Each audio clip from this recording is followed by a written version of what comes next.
हम लोग श्रीमद् भागवतम के दूसरे स्कंद के 10वें अध्याय के 7वें श्लोक को सुन रहे हैं। अच्छा होगा कि आप पहले श्लोक को दिखा दीजिए ताकि भक्तों को मैं समझा सकूं कि हम लोग सुखदेव गोस्वामी ने कहा था कि 10 अर्थों से युक्त श्रीमद् भागवतम को सुनाऊंगा और उसके द्वारा आपने जो प्रश्न किए हैं परीक्षित महाराज उनके उत्तर दूंगा। तो यहाँ पे 10 विषय हैं। अत्र सर्गो विसर्गश्च स्थानम पोषणमूतयः मन्वन्तरेशानुकथा निरोध मुक्तिराश्रयः। सर्ग, विसर्ग, स्थान, पोषण, ऊति, मनवंतर, ईशानुकथा, निरोध और मुक्ति, ये हो गए 9 और आश्रय। तो आश्रय तत्व को आज हम लोग सीखने वाले 9 तत्वों को हम सीख चुके हैं। मेरे पीछे अब आप बोलिएगा। आश्रय तत्व हैं भगवान श्री कृष्ण, गोलोक विहारी भगवान श्री कृष्ण। तो उनके बारे में हम अब सुनने वाले हैं। आभासश्च निरोधश्च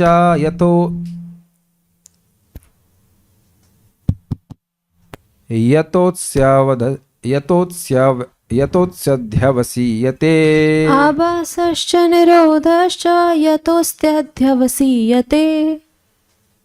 स आश्रयः परं ब्रह्म ब्रह्मात्मेति शब्दते। स आश्रयः परं ब्रह्म परमात्मेति शब्दते। वॉल्यूम किसी ने इसका बहुत बढ़ा दिया। अब बोलिए। हरि बोल। बोलिए। हरे कृष्ण। अभी ठीक है। आभासश्च निरोधश्च यतोऽध्यवसीयते।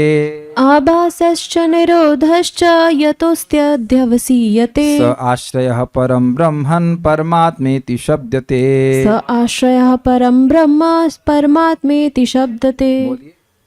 आभासश्च निरोधश्च यतोऽध्यवसीयते। आभासश्च निरोधश्च यतोऽध्यवसीयते। स आश्रयः परं ब्रह्म परमात्मेति शब्दते। स आश्रयः परं ब्रह्म परमात्मेति शब्दते। आभासश्च निरोधश्च यतोऽध्यवसीयते। आभासश्च निरोधश्च यतोऽध्यवसीयते। स आश्रयः परं ब्रह्मन् परमात्मेति शब्दते। स आश्रयः परं ब्रह्म परमात्मेति शब्दते। आभासश्च निरोधश्च यतोऽध्यवसीयते। आभासश्च निरोधश्च यतोऽध्यवसीयते। स आश्रयः परं ब्रह्मन् परमात्मेति शब्दते। स आश्रयः परं ब्रह्म परमात्मेति शब्दते। परम पुरुष अथवा परमात्मा कहलाने वाले परमेश्वर ही दृश्य जगत के परम स्रोत, इसके आगार यानी आश्रय तथा लय हैं। अन्वय देखिए। यतः जिस स्रोत द्वारा आभासः जगत की उत्पत्ति होती है, इसको जीव गोस्वामी के द्वारा बड़ा स्पष्ट कहा जा रहा है कि अध्यवसीयते मतलब आगे बताता हूँ, पूरा पढ़ता हूँ फिर बताऊंगा। जगत की उत्पत्ति, च मतलब तथा और निरोधश्च मतलब लय, अध्यवसीयते प्रकाशित होते हैं। यानी कि जिन स्रोत के द्वारा इस जगत का उत्पत्ति होता है और उसका लय होता है। स आश्रय परम ब्रह्मन, वह आश्रय तत्व हैं तथा उन्हें परम ब्रह्म परमात्मेति, परम ब्रह्म तथा परमात्मा इस प्रकार शब्दते यानी कहा जाता है। अब आप देखिए, बड़ा सुंदर अर्थ है। आभासश्च निरोधश्च यतः अस्ति अध्यवसीयते। यतः मतलब जिन परब्रह्म से, जिन भगवान से इस जगत का आभास होता है। आभास का मतलब सृष्टि होती है। और च से क्या होता है? आभास का मतलब सर्ग, सृष्टि। और सर्ग विसर्ग, श्लोक देख लीजिए पहला वाला, यहां से देखिए। सर्ग, आभास मतलब सर्ग, फिर विसर्ग, तो सर्ग बोल दिया। उसके बाद जो आभासश्च, च शब्द से विसर्ग, स्थान, पोषण, ऊति, मनवंतर, ये सब हो गया। ईशानुकथा, निरोध, निरोध नहीं, निरोध आएगा, निरोध शब्द आएगा, निरोध है ना, आभास से निरोध, निरोध तो यहाँ पे आ गया निरोध, और फिर च मतलब मुक्ति, वो आश्रय है। कुछ समझ में आया मैं क्या कह रहा हूं? देखिए यहाँ पे लिखा है आभासश्च निरोधश्च। तो आभास मतलब सर्ग, ये चार शब्द दिख रहे हैं, आभास च निरोध च।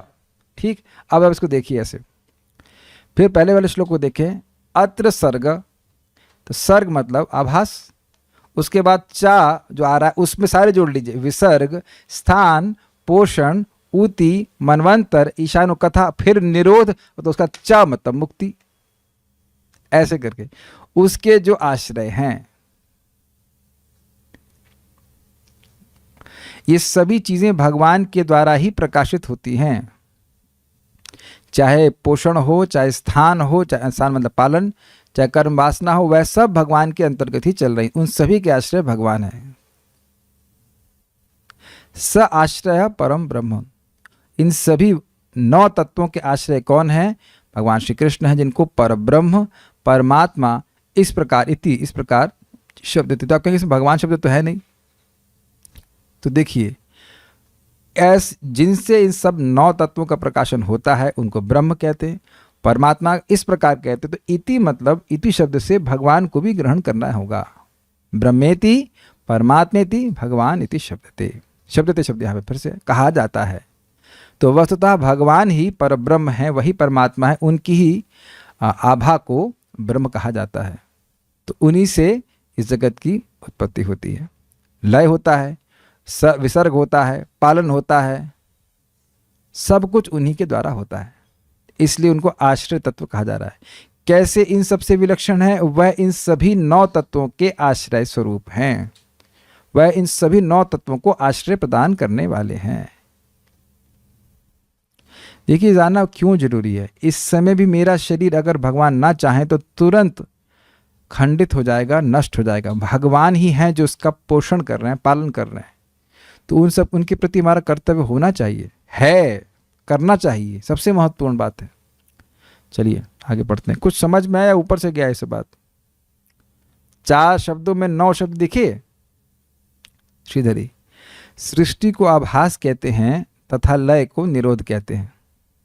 ये दोनों जिनसे होते हैं अर्थात प्रकाशित होते हैं, उन्हीं को परम ब्रह्म और परमात्मा शब्द से अभिहित किया जाता है, अर्थात जाना जाता है, कहा जाता है। वे ही आश्रय नामक तत्व हैं। बहुत आसान है, सारा दर्शनी। सर्गादि 9 लक्षणों की संबंधित विषय वस्तुओं को इंगित करने के द्वारा अब तक 6 श्लोक तक आप इनके व्याख्या सुन चुके हो कि सर्ग, विसर्ग, स्थानम, पोषणम का क्या अर्थ होता है, उनके स्वरूप का वर्णन करके कि क्या क्या उनका स्वरूप है। अब इस श्लोक में परमेश्वर को इन सभी जीवों के एक आश्रय के रूप में लक्षित किया गया। एक आश्रय मतलब एकमात्र आश्रय के रूप में लक्षित किया गया है। वह है जिनके द्वारा आभास अर्थात सृष्टि, विसर्ग, स्थिति, पोषण, ऊति, मनवंतर और च मतलब च अर्थात ईश कथा, निरोध अर्थात प्रलय तथा च अर्थात मुक्ति संपन्न या सिद्ध होते हैं, उसे आश्रय तत्व भगवान नारायण कहा जाता है।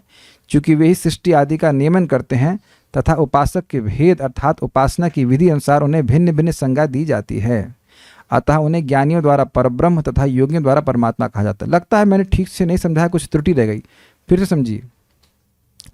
मैं ठीक से थोड़ा त्रुटि कर गया बोलने में। देखिए आभास का मतलब सृष्टि, तो सृष्टि के अंदर विसर्ग आ जाएगा कि नहीं? वही तत्वों की सृष्टि हो गई, तो अब जीवों को शरीर दिया जाएगा तो वह भी इसके अंदर आ जाएगा, तो वो विसर्ग हो गया। स्थिति मतलब जो सृष्टि हो गई, तो पालन सृष्टि के अंदर पालन भी हो गया। पोषण भी जरूरी है, पालन पोषण तो एक ही बात है ना, एक ही बात है। ऊति बहुत जरूरी, सृष्टि हो रही है तो जीवों को अपने अपने कर्म के अनुसार, वासना के अनुसार कार्य करने का मौका मिल जा रहा है। मनवंतर भी सृष्टि के बाद ही हो रहे हैं, तो ये सारे जो हैं वह आभास शब्द के अंदर आ जाएंगे। ये मैं थोड़ा बताने में गलती कर गया, आभास के अंदर ही सारे आ जाएंगे। आभास के अंदर कौन कौन से आएंगे? सर्ग आएगा, विसर्ग आएगा, स्थानम आएगा, पोषण आएगा, ऊतया। हाँ, स्थान और पोषण अलग अलग है। स्थान का मतलब होता है भगवान का विशेष उत्सर्ग, उत्कर्ष शिव जी और ब्रह्मा जी से, क्योंकि वो पालन करते हैं। तो पालन सभी जीवों का समान रूप से करते हैं, लेकिन पोषण का यह अर्थ था कि अपने भक्तों पर विशेष अनुग्रह करते हैं, यद्यपि उसे कुछ गलत बात भी हो जाए तो। ऊतया मतलब कर्म वासना और मनवंतर, तो ये सारी चीजें आभास के अंदर आ जाएंगे। और ईशानु कथा जो है वो च में आएगा। भगवान के अवतारों की कथा सृष्टि के अंतर्गत नहीं आ रही है, तो इसलिए कह रहे हैं आभास में, आभास में ये 1 2 3 4 5 6 पॉइंट आ गए। और 7वां पॉइंट ईशानु कथा जो है वो आएगा च में। फिर निरोध शब्द है ही, आभासश्च निरोधश्च, निरोध मतलब प्रलय, और फिर च मतलब मुक्ति। अब तो आ रहा होगा क्लियर? ऐसे ही बोल रहे हैं, एक्सप्लेन कीजिए। कर पाएंगे? नहीं कर पाएंगे? कोई कर पाएगा? दिखाइए श्लोक दिखाइए। आभासश्च और निरोधश्च। आभास का मतलब सृष्टि, तो सृष्टि के अंतर्गत सर्ग विसर्ग नहीं, अत्य सर्ग विसर्ग, स्थान, स्थान मतलब पालन, पोषण, ऊति और मनवंतर, ये आएगा कि नहीं आएगा? चलिए आप बताइए मनवंतर क्या होता है, माइक में बताइए। थोड़ा पानी पीते हैं, हाँ बताइए। मनवंतर माइक में अर्थात बोलिए। हाँ, जो मनु होते हैं वो क्या होते हैं मनु? मनु के, अच्छा ये बताइए, ब्रह्मा जी का 12 घंटे कितने समय के होते हैं? याद नहीं है प्रभु जी। याद नहीं है, कोई बात नहीं, आप ब्रह्मा नहीं, इसलिए याद करने की जरूरत भी नहीं है। अच्छा ये बताइए कि जो सतयुग त्रेता द्वापर कली वह कितने लाख साल का होता है? अरे चिराग तले अंधेरा 43 लाख साल का होता है। गुणा, अच्छा एक ब्रह्मा जी के 12 घंटे में कितने चतुर्युग होते हैं? 71 चतुर्युग। वाह वाह, बस जाने नहीं देंगे आपको कार्तिक में, यही रहना होगा। जो गलत प्रश्न करेगा उसको कार्तिक में यही रहना पड़ेगा। 1000 चतुर्युग रहते हैं। ठीक है, गुड गुड गुड, कोई बात नहीं, ये तो अच्छी पनिशमेंट है ना। नहीं जाने देंगे तो यानी इसको बैठ के सीखना है। तो 1000 चतुर्युग, आसान प्रश्न करेंगे, सृष्टि के पहले शुरू होते हैं सृष्टि के बाद? सृष्टि के बाद ना, तो सृष्टि के अंतर्गत हो गया कि नहीं? जैसे आप यहाँ क्लास में आए तब ना आपको मैं प्रश्न कर रहा हूँ, तो यह भी क्लास का भाग हुआ कि नहीं? क्लास होती ही नहीं तो प्रश्न होता ही नहीं, तो सृष्टि होती ही नहीं तो ब्रह्मा जी के दिन और रात की कोई मतलब ही नहीं है। तो ये सब सृष्टि के अंतर्गत आ गया कि नहीं आया? अरे सब्जी बनाते हैं तो सब कुछ भोजन बना रहे हैं, प्रसाद बना रहे हैं, सब्जी काटना भी होता है, बर्तन साफ करना भी होता है, तो क्या खाना बना रहे हैं तो उस समय हो सकता है अरे तो बर्तन मांज रहे हैं, तो बर्तन मांजना भी तो खाना बनाने के अंदर हुआ ना भाई? नहीं। तो आभास का मतलब हुआ सृष्टि, तो सृष्टि के अंदर सृष्टि, तत्वों की सृष्टि, जीवों के शरीरों की सृष्टि, उनका पालन, और उसमें जो भक्त है उनका विशेष पोषण, ऊतया मतलब कर्म वासना और मनवंतर, ये सब आ जाएगा कि नहीं आ जाएगा? क्या कठिनाई है? आ गया ना? हम ये मान ले रहे हैं कि आ गया, लेकिन क्या इसमें ईश कथा आई? ईश कथा नहीं आई। भगवान के अवतार तो दिव्य हैं, उनको सृष्टि की अपेक्षा नहीं है, इसलिए कह रहे हैं आभास, फिर च जो है वो ईशानु कथा हो गया। और निरोध, निरोध का मतलब प्रलय, तो वहां भी था मनवंतरस ईशानु कथा निरोधो, निरोध मतलब निरोध, वो तो स्पष्ट है। फिर चा मतलब मुक्ति। तो ये 9 विषय इन 4 शब्दों में आ जाएंगे। Oh yes, this is Bhagavatam, amazing है ना? तो इसके लिए जीवन है, स्वीकार कीजिए। यतः मतलब जिन भगवान से अस्ति है, अध्यवसीयते प्रकाशित है, अध्यवसीयत मतलब प्रकाशित, दिख रहा है। ये जिन भगवान के कारण जगत ऐसा ये सब कार्य होते हुए दिख रहे हैं, स आश्रय परब्रह्म, वही इन सब के आश्रय हैं। स मतलब व्यक्ति हैं, वो उन्हीं को परब्रह्म, उन्हीं को परमात्मा इति भगवान इसी प्रकार से कहा जाता है। ठीक,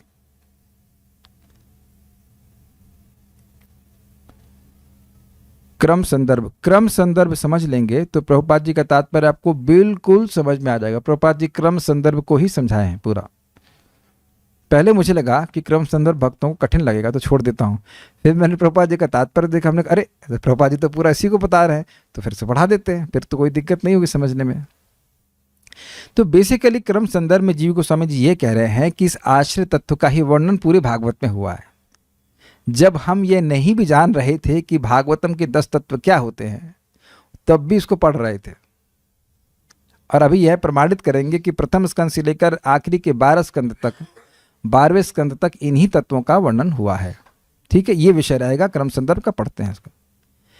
लेकिन इनका जो ओपनिंग लाइन है वो बड़ी जबरदस्त है। जिनसे यतः जीवों की अध्यावसीयते अर्थात ज्ञानेन्द्रियों में आभासः अर्थात सृष्टि तथा निरोध अर्थात लय प्रकाशित होते हैं, उन प्रसिद्ध आश्रय को ब्रह्म एवं परमात्मा कहा जाता है। इति शब्द प्रकार के अर्थ में है एक ही श्रेणी में संबंधित, अतः भगवान को भी इंगित करता है। अग्रिम श्लोक में इस आश्रय तत्व को अधिक स्पष्टता से समझाया जाएगा। अब ये अर्थ बहुत सुंदर है। अध्यवसीयते का मतलब ज्ञानेंद्रियों में प्रकाशित होना। सृष्टि हो रही है कि नहीं हो रही है, कैसे मालूम चल रहा है आपको? समझ में आ गया? ज्ञान इंद्रियों के द्वारा आप ये अनुभव कर रहे हैं कि सृष्टि हो रही है। अच्छा, प्रलय हो रही है? भाई इतने लोग, युद्ध हो रहा है तो ये प्रलय नहीं है? लोग मर रहे हैं, एक्सीडेंट में मरता है, कहीं अस्पताल में मर रहा है, कोविड-19 हुआ, बहुत से लोग मरे, आपको नहीं दिख रहा? तो जीवों की ज्ञानेंद्रियों, आंखों, आंख, नाक, कान आदि के सामने ही सृष्टि हो रही। किसी का बच्चा पैदा हो तो आवाज सुनाई पड़ी कि नहीं सुनाई पड़ी? किसी की मां मर गई तब? कितना सुंदर अर्थ है। अध्यवसीयते, जीवात्माओं की ज्ञानेंद्रियों के सामने भगवान इस सृष्टि करा रहे हैं। हम सृष्टि नहीं करा रहे हैं, भगवान सृष्टि करा रहे हैं। भगवान ही किसी को जन्म दे रहे हैं और भगवान ही किसी को मार रहे हैं, और ये हमारी आंखों के सामने हो रहा है। सब मतलब किसी न किसी की आंखों के सामने तो हो ही रहा है। सारी चीज़ें हमारी आंखों के सामने हो रही हो नहीं हो रही हो, लेकिन किसी न किसी के सामने तो कुछ ना कुछ हो ही रहा है।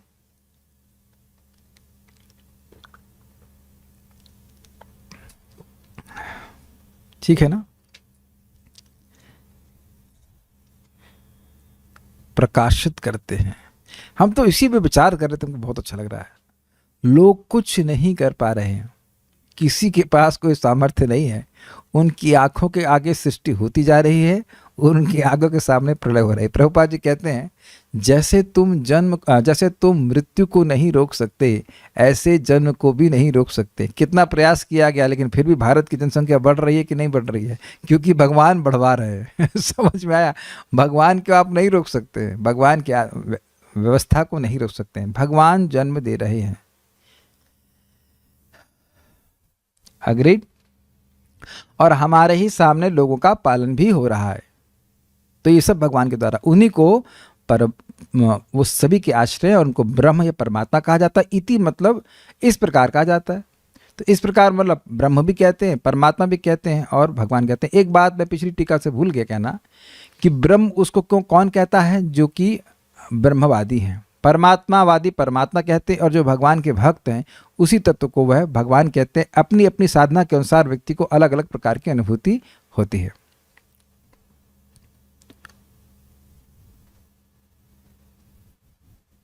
तो अब हम लोग आगे पढ़ते हैं।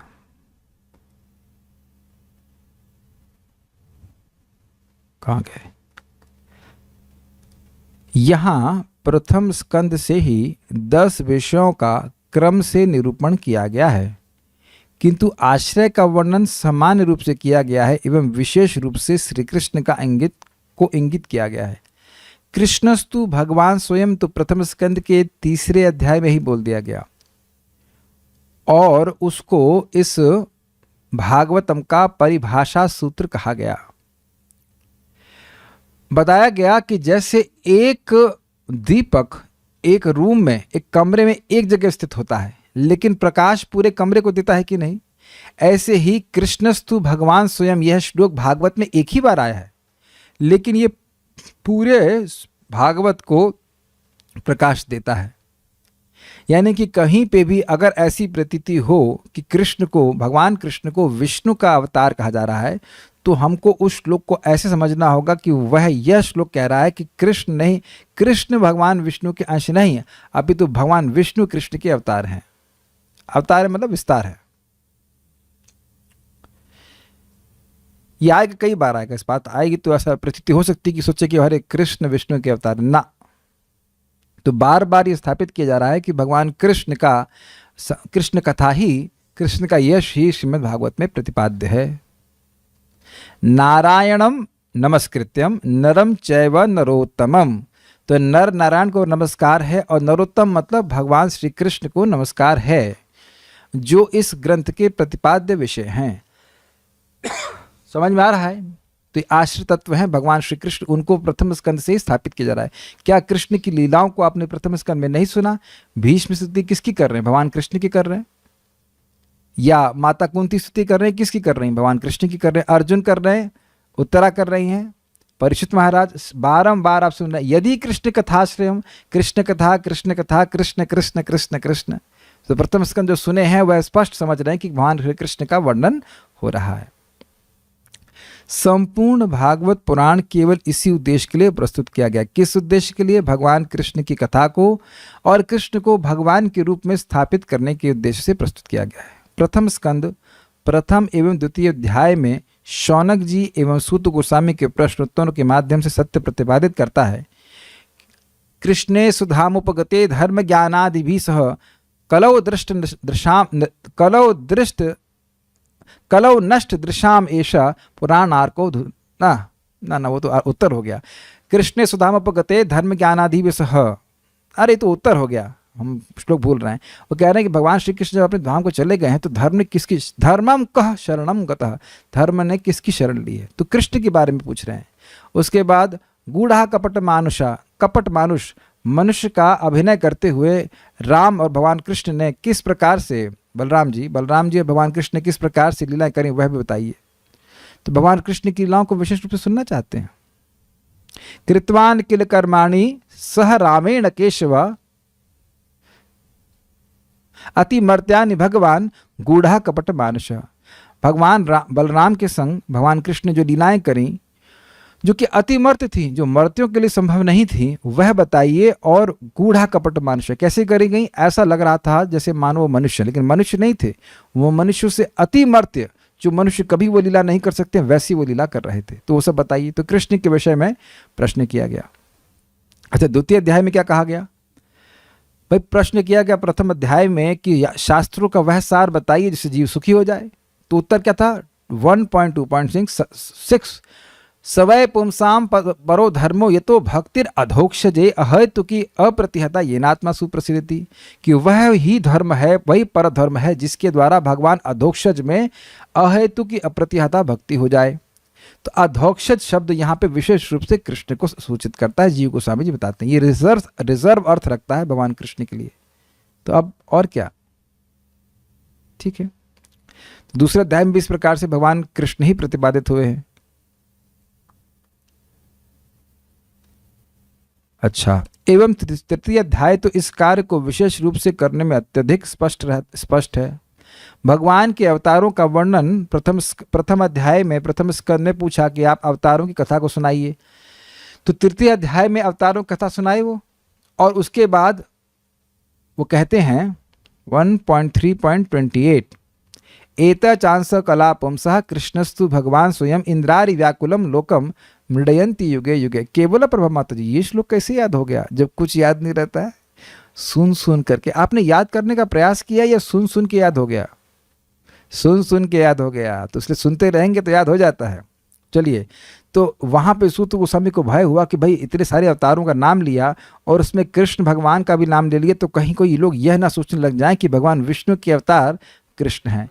इसलिए कह रहे एता चांसा कला पुंसा कृष्णस्तु भगवान स्वयं। ये जितने भी अवतार हैं या तो वह अंश हैं या कला है, पुंसा अर्थात भगवान विष्णु के, लेकिन कृष्ण तो स्वयं भगवान है।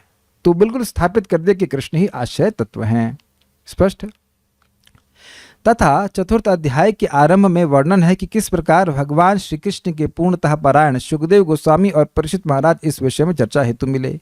प्रश्न उठाया गया कि भाई सुखदेव गोस्वामी तो कहीं रुकते ही नहीं थे और किसी से बोलते ही नहीं थे, तो ये 18,000 श्लोक बोलने के लिए कैसे मिल लिए परीक्षित महाराज से? और परीक्षित महाराज जो भगवान के भक्त थे और भक्ति राज्य भी कर रहे थे तो भी भक्ति कर रहे थे, और उनका शरीर बहुत सारे लोगों का आश्रय था, वह अकस्मात सारे राज्य को त्याग कर ये गंगा जी के तट पे कैसे पहुंच गए? क्या पत्नी से झगड़ा हुआ, ये बच्चे सुन नहीं रहे थे, या राज्य चला गया? कोई भी ऐसी बात नहीं थी। पत्नी भक्त थी, बच्चे सब भक्त थे, डिवोटी किड्स डिवोटी बच्चे थे, और राज्य भी निष्कंटक था, तो राज छोड़ने का तो कोई मतलब नहीं था। तो प्रश्न था कि भाई क्यों करने चले गए? तो ये सब बातें इसीलिए पूछी गई ताकि मालूम चले कि वह उनके बीच में क्या वार्ता हुई, क्या कृष्ण कथा हुई।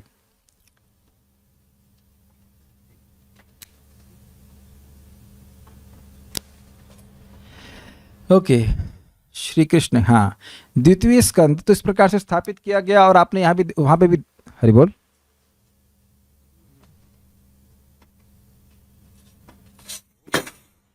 तो वहां पे भी स्थापित किया गया था बहुत जगह कैसे भगवान कृष्ण ने परीक्षित महाराज की रक्षा करी। ये बात भी आई थी माँ के गर्भ में, तो वहां भी कृष्ण कथा, वहां भी कृष्ण कथा। तो कृष्ण कृष्ण कथा बार बार आ रही है। देखा जाए तो अभी तक किसी अवतार की कथा नहीं आई है, लगातार आपने भगवान कृष्ण की कथा को ही सुना है। द्वितीय स्कंद भगवान की समान अवधारणा की प्रशंसा करता है। हमने विराट रूप के बारे में सुना, तो जो लोग अब भगवान की दिव्य स्वरूप की धारणा नहीं कर सकते, वो विराट रूप की धारणा करें, तो वहां भगवान की सामान्य धारणा मतलब general conception of the God is explained, एवं उसी तात्पर्य को प्रस्तुत करता है कि भगवान कृष्ण ही सभी के आश्रय हैं। वहां ब्रह्मा जी तथा चतुश्लोकी के वक्ता श्री भगवान के कथनों का तात्पर्य भी यही दर्शाता है। अब आप तो ये तो कई दिन से सुनते आए हैं कि 9वें अध्याय में सुन रहे थे कि ब्रह्मा जी और भगवान की बात हुई, तो वहाँ भगवान स्पष्ट कह रहे हैं, अहम एवासम एवाग्रे नान्यद यद सदसत परम पश्चाद अहम यदेतच्च योवशिष्येत स्वस्म्य हम। सृष्टि के पहले मैं ही था, यानी उन्हीं से सृष्टि आई, जब उन्हीं से सृष्टि आई तो उन्हीं से विसर्ग आया, उन्हीं से पोषण आया, सब कुछ उनसे ही आया। स्थापित हो गया कि नहीं? तो वही उन सभी के आश्रय हैं। तो भगवान की बात से भी ये स्थापित हो गया कि भगवान कृष्ण ही सभी के आश्रय हैं। ठीक है, ब्रह्मकल्प की कथा का वही अर्थ है जो तृतीय स्कंद में पद्मकल्प की कथा का है। ब्रह्मकल्प मतलब जो ब्रह्मा जी पहली बार जन्मे थे वह है। तो अब पद्मकल्प की कथा जो आएगी सृष्टि के बारे में तृतीय स्कंद में, तो वही बात बोली जाएगी, अलग अलग प्रकार से नहीं होती है। ब्रह्मा जी के पूर्व प्रारब्ध की चर्चा में मध्यकल्पों द्वारा उसी क्रम का अनुसरण समझा गया है। क्या मतलब है? देखिए, इसमें ब्रह्मा जी 50 साल के हैं, तो 1-2 दिन की बात जो बताई जा रही है उससे समझना चाहिए ये जो बातें हैं ये ब्रह्मा जी की शुरुआत की बातें हैं। इस समय ब्रह्मा जी 50 साल के हैं, और ब्रह्मकल्प का मतलब है ब्रह्मा जी जब पहली बार उनका जन्म हुआ, तो यानी कि 50 साल पहले की बात हो रही है, उनके 50 साल। तो अब वो समझ लेना हो कि ये सब बातें वो किससे पैदा हुए? भगवान से पैदा हुए। तो अब जो लोग बाद में पैदा हुए तो ब्रह्मा जी के बाद में पैदा हुए, तो सभी भगवान से पैदा हुए, या भगवान सभी के स्रोत है, समझ लेना चाहिए। तो जो पुरानी बात बोली गई है वही समझना चाहिए कि हर कल्प पे घटित हो जाएगी। ऐसा नहीं कि अब 50 साल के प्रतिदिन की बात कहेंगे, अच्छा इस बार ऐसा हुआ, उस बार वैसा हुआ, नहीं, वैसा ही सब जगह हुआ। हर बार यही बात हुई कि भगवान श्री कृष्ण ही सभी के स्रोत हैं। यह दशम एवं एकादश स्कंद की चर्चा द्वारा ज्ञापित है, जिसको हम आगे पढ़ेंगे, तथा तृतीय, चतुर्थ, पंचम, षष्टम तथा सप्तम स्कंदों में स्वयं भूव से लेकर चक्षुष मनवंतरों पर्यंत चर्चा विद्यमान है। 7 मनु हो चुके हैं अब तक, 7वां चल रहा है। तो अष्टम स्कंद में मतलब उन सारे जितने मनुओं का वर्णन होगा उसमें यही स्थापित किया जाएगा कि कृष्ण भगवान है। जैसे स्वयं भुव मनु के बारे में बताया जाएगा कि कैसे पूरा मनवंतर उन्होंने कृष्ण कथा में ही बिता दिया। गृहस्थी में थे, लेकिन पूरा एक मनवंतर अर्थात 71 चतुर्युग यानी कि 43 लाख गुणा 71 साल कृष्ण कथा में ही बिता दिए। मैनेजमेंट था, लेकिन मैनेजमेंट इतना महत्वपूर्ण नहीं था जितना कि भगवान की कथा को सुनना। आपने कार्तिक के महात्म में भी सुना ना, सारे कार्य को छोड़ करके, उपेक्षा करके शास्त्र का श्रवण करना सबसे महत्वपूर्ण है। शास्त्र मतलब भगवद गीता, भागवतम। क्योंकि जैसा भगवान से प्रेम शास्त्र श्रवण करने के द्वारा होता है, ऐसा और किसी साधन से नहीं होता है। ठीक है, अष्टम स्कंद में पूर्व की घटनाओं तथा वैवस्वत मनवंतर का निरूपण है और उसके द्वारा भी यही स्थापित किया जाएगा। नवम स्कंद में वैवस्वत मनवंतर का वर्णन है जो श्री कृष्ण आविर्भाव की ओर ले जाता है। नवें स्कंद में वर्णन है और उसमें बहुत सारे राजाओं का वर्णन होगा। फिर अंत में वह भगवान के पूर्वजों का वर्णन वहाँ पे आएगा और उसके बाद दशम स्कंद में पूछेंगे कि आपने बहुत सारे राजाओं का वर्णन किया, अब आप भगवान कृष्ण की लीला कथा को सुनाइए। तथा द्वादश स्कंद महाराज परीक्षित की समाधि के वर्णन से पूरित है कि किस प्रकार से समाधिस्थ होकर के भगवान कृष्ण में अपने मन को रख करके वह शरीर त्याग दिए। तथा उन स्कंदों में अन्य कथाएं विशेष रूप से भगवत अवतार कथा आदि विषय का पोषण करती हैं। कहने का मतलब है जो भी कथाएं हैं वो ये स्थापित करती हैं कि कृष्ण ही सभी के आश्रय हैं। जैसे आप अम्बरीश महाराज के बारे में प्रसिद्ध श्लोक सुनते हैं, सवय मनहा कृष्ण पादार विंदयो। कथा अम्बरीश महाराज की आ रही है, लेकिन क्या आ रहा है कि उनने अपने मन को भगवान कृष्ण में निवेशित कर दिया। स्पष्ट है। तो इस प्रकार से भगवान कृष्ण सभी के आश्रय हैं, भगवान कृष्ण ही एकमात्र भगवान। ये हर जो अध्याय है वह स्थापित कर रहा है। अध्याय नहीं, क्षमा कीजिएगा, हर स्कंद स्थापित कर रहा है। सर्गादि विषयों द्वारा आश्रय का निरूपण कभी एक तथा कभी अनेकों विषयों द्वारा किया जाता है, किंतु श्री कृष्ण के रूप को मुख्य रूप से ईशानु कथा द्वारा दशम तथा अन्य स्कंदों में सर्वाधिक आकर्षक रूप से निरूपित किया गया है। समझ में आया?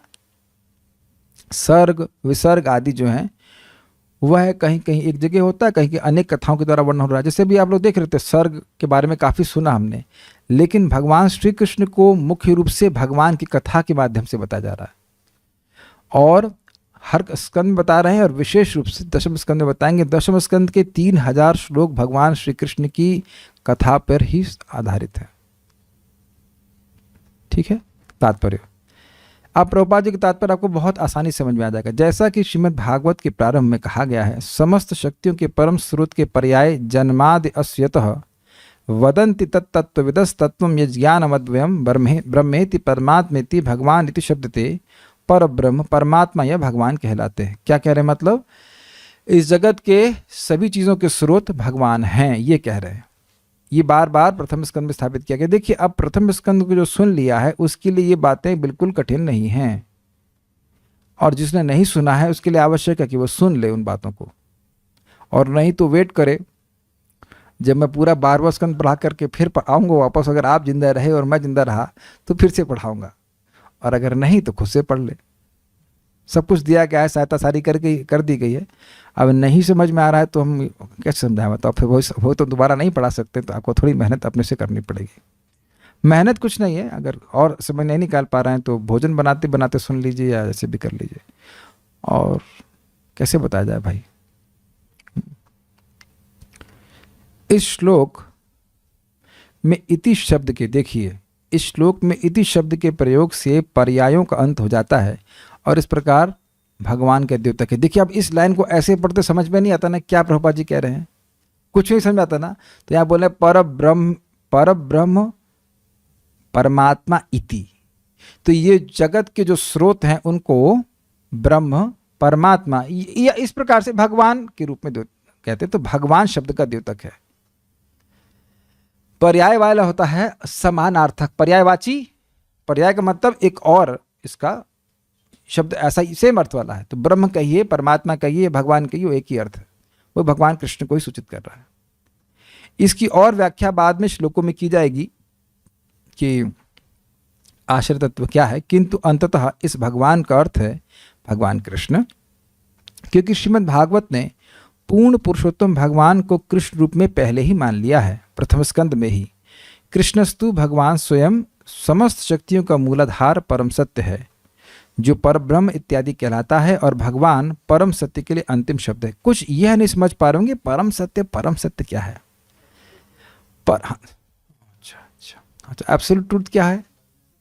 हाँ, परम सत्य। मुझे पता था कि बात आ रही बार बार कि परम सत्य है क्या। परम सत्य का मतलब वह होता है कि जिसकी सत्ता से बाकी सबकी सत्ता हो, जो सभी का स्रोत हो, उसको परम सत्य कहते हैं।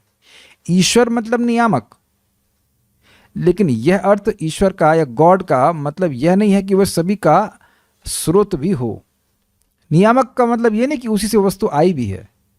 तो परम सत्य का मतलब है उससे हर वस्तु आई है, ये बात है। तो भगवान श्री कृष्ण ही हैं जिनसे सब कुछ आया। भगवान कृष्ण से विस्तार है बलराम जी, बलराम जी के विस्तार है चतुर्व्यूह, प्रथम चतुर्व्यूह संकर्षण, अनिरुद्ध, प्रद्युम्न और वासुदेव। फिर उन संकर्षण से फिर चतुर्व्यूह आते हैं, प्रद्युम्न, अनिरुद्ध, संकर्षण और वासुदेव। फिर उन सेकंड चतुर संकर्षण से आते हैं भगवान महाविष्णु, महाविष्णु से आते हैं गर्भोदकशय विष्णु, और गर्भोदकशय विष्णु से आते हैं क्षीरोदकशय विष्णु। और इस प्रकार से पूरी जगत की सृष्टि होती है। महाविष्णु से पूरा जगत आता है, तो क्योंकि महाविष्णु से जगत आता है ठीक है, लेकिन वह भी भगवान कृष्ण के अंश हैं, इसलिए परम सत्य तो भगवान कृष्ण ही हैं, ये बात है। देखिए एक बात समझ में आ रही है कि लोगों को समझ में आ नहीं रहा है। हमको दुख है कि ब्रह्मा जी का 12 घंटे अभी तक याद नहीं हुए हैं। 43 लाख समझ, इसलिए मेरा ये सोचना कि ये बात समझ में आ रही है ये गलत है। और उपलक्षण से अन्यों के बारे में ग्रहण करना हो कि याद नहीं रहता है, थोड़ा थोड़ा सुनते रहेंगे तो याद हो जाएगा। कोई बात नहीं, कोई बात नहीं, सुनते रहिए, आते रहिए। नहीं सुनने से याद नहीं रहेगा तो सुनते रहेंगे तो याद हो जाएगा।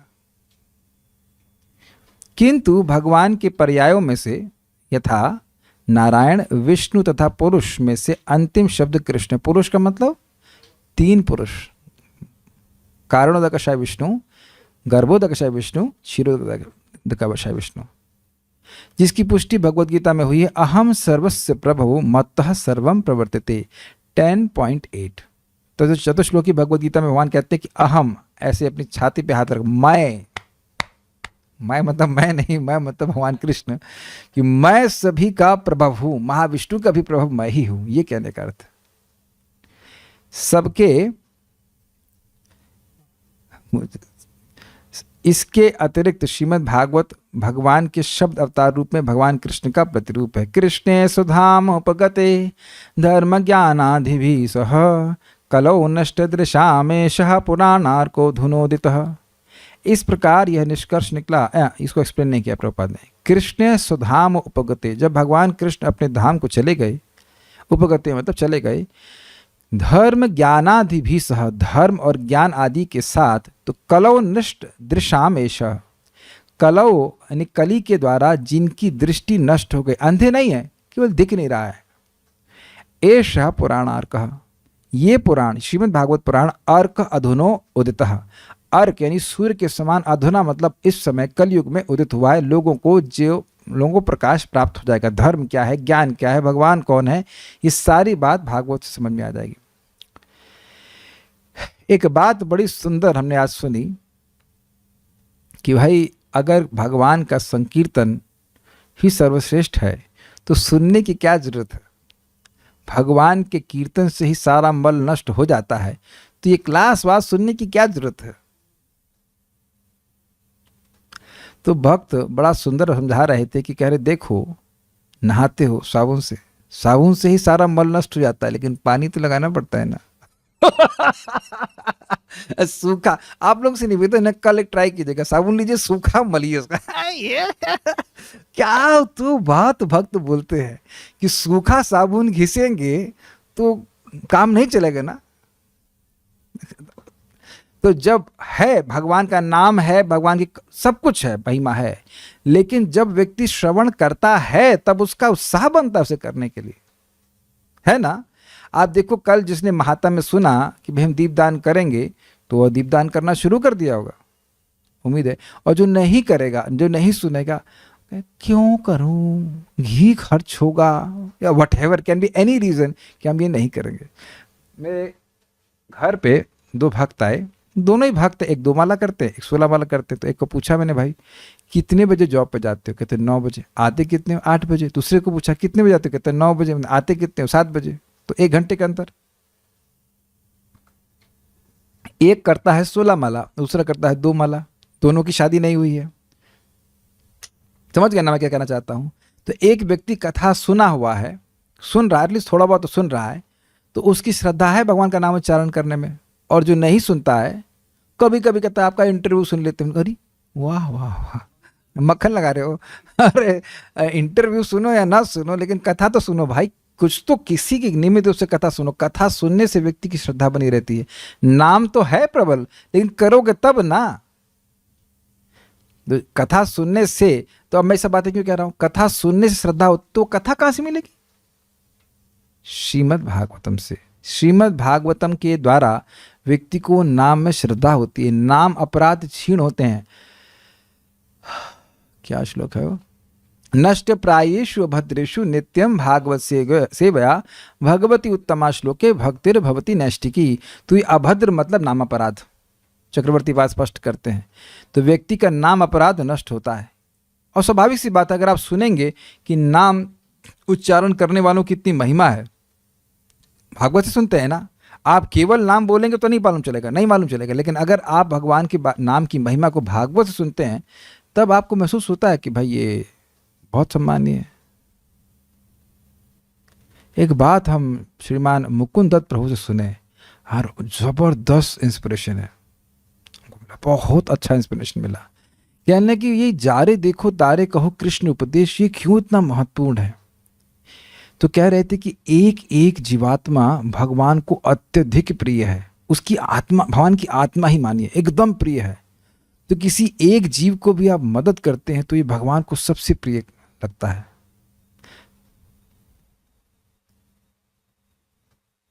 ये लोग समझ नहीं पा रहे हैं, जो भी हैं भक्ति में आए हुए, कि आपको भगवान के पास वापस जाने के लिए चुन लिया गया है। You are more dear to Krishna than you can even think. ये जो प्रारंभ में भक्त होते हैं ना, नए भक्त, उनको ये बात समझ में नहीं आती है।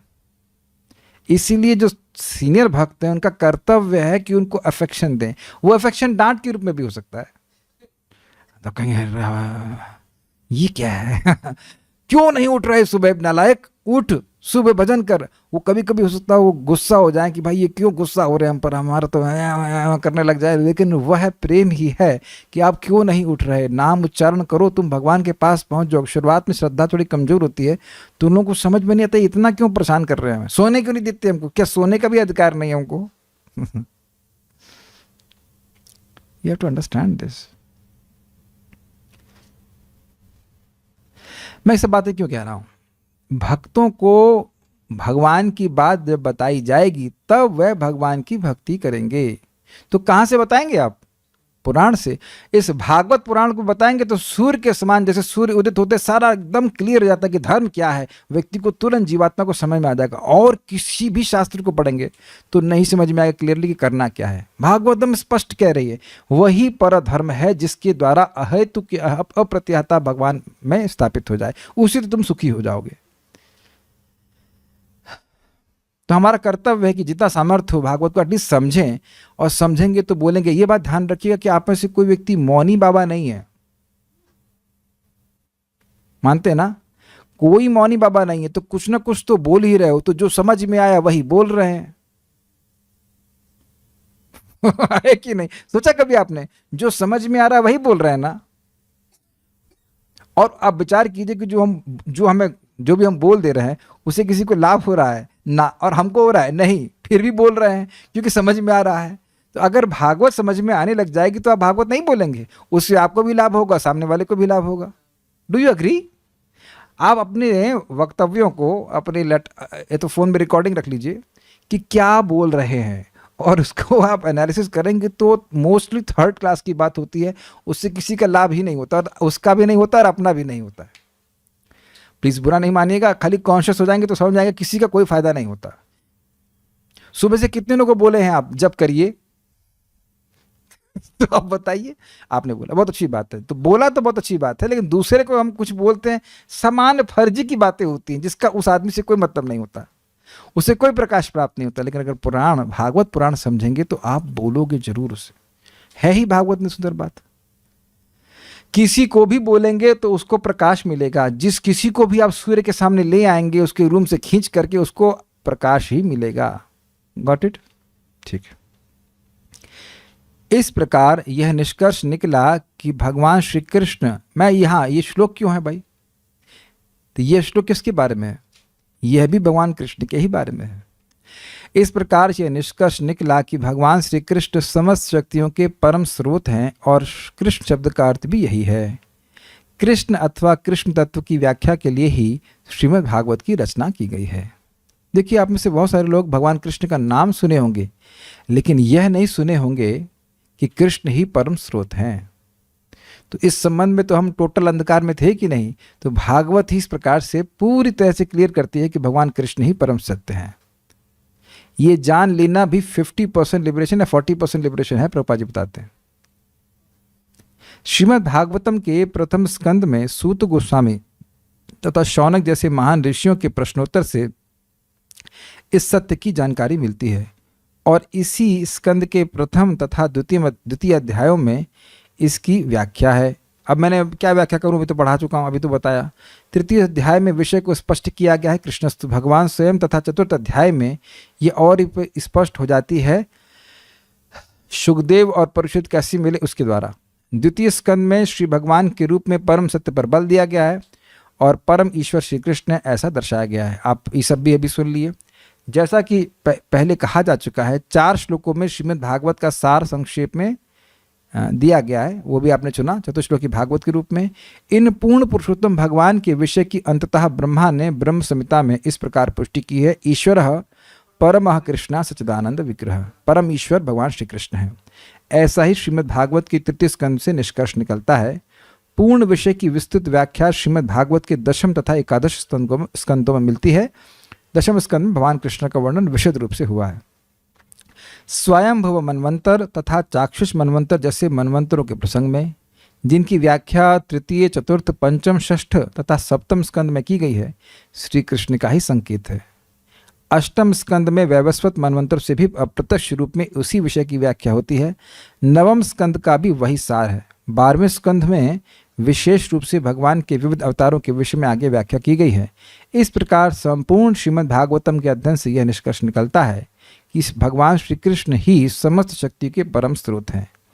उपासकों की कोटियों के अनुसार नारायण, ब्रह्म, परमात्मा इत्यादि नामों की व्याख्या अलग अलग हो जाती है। थोड़ा ये समझ लीजिए, कोई अगर ब्रह्म उपासना करता है तो वह भगवान को ब्रह्म के रूप में अनुभव करेगा।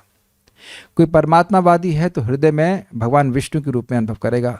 कोई भगवान विष्णु की उपासना करेगा तो उन्हें नारायण के रूप में वो भगवान दिखेंगे, लेकिन जो राग मार्ग में भजन करता है तो वह उन्हें कृष्ण के रूप में प्राप्त है, गोलोक विहारी कृष्ण के रूप में प्राप्त होते हैं। अपने अपने रस, अपनी अपनी साधना पद्धतियों के अनुसार व्यक्ति को भगवान की अभिव्यक्ति होती है, लेकिन उन्हीं भगवान श्री कृष्ण का वर्णन श्रीमद् भागवतम पूर्ण रूप से कर रही है। और 9 तत्वों का वर्णन भी इसीलिए हुआ है ताकि दशम तत्व, आश्रय तत्व ठीक प्रकार से समझ में आ जाए। तो इस प्रकार हम लोगों ने आप तक 10 तत्वों का वर्णन सुन लिया। एक बार रिवाइज कर लेते हैं, कल से फिर बात आएगी। पहला श्लोक दिखा दीजिए। सर्ग मतलब भगवान के द्वारा तत्वों की सृष्टि।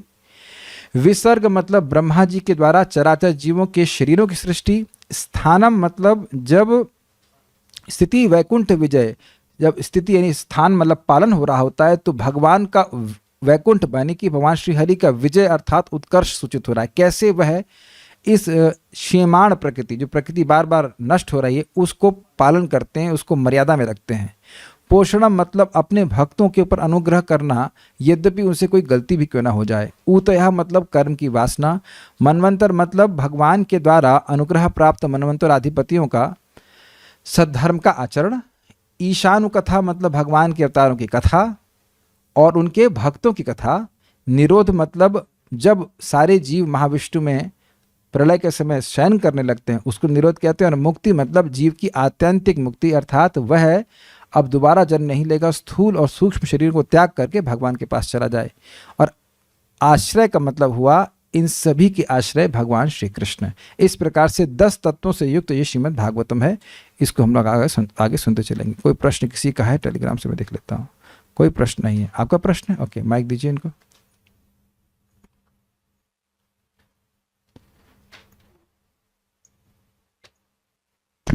हरे कृष्ण प्रभु जी। प्रभु जी, आश्रय तत्व मतलब भगवान जी की कथा बोल रहे? भगवान कृष्ण आश्रय हैं। हाँ, भगवान कृष्ण की कथा। और ईशानु कथा नहीं, भगवान कृष्ण। अच्छा। आश्रय तत्व, तत्व का मतलब सत्य, तो भगवान कृष्ण आश्रय तत्व हैं, आश्रय हैं, ऐसे कह लीजिए। तो उसके बारे में वर्णन हो रहा है कि कैसे कृष्ण भगवान आश्रय हैं। इन सभी का सर्ग का मतलब सर्ग की कथा नहीं, सर्ग का मतलब सृष्टि। तत्व का मतलब कथा नहीं होता है, तत्व का मतलब सत्य होता है। उसके बारे में बोला जा जब बोला जाएगा तो उसको कथा कहेंगे। ऑल्दो कृष्ण की कथा कृष्ण से अलग नहीं है, लेकिन कृष्ण आश्रय मतलब आश्रय भगवान, आश्रय तत्व मतलब भगवान श्री कृष्ण। ईश कथा फिर ईशानु कथा मतलब कथा, भक्तों का ईशानु कथा मतलब भक्तों की कथा, भगवान की कथा। आश्रय तत्व मतलब आश्रय कथा, तो मतलब आश्रय कथा नहीं, भगवान। यद्यपि कथा भगवान से अलग नहीं है, लेकिन बात है भगवान की। भगवान कृष्ण है, कथा भगवान नहीं है। उस तरह से ऐसे तो कथा भगवान से अभिन्न है, लेकिन भगवान मतलब भगवान। ये okay, so will stop here.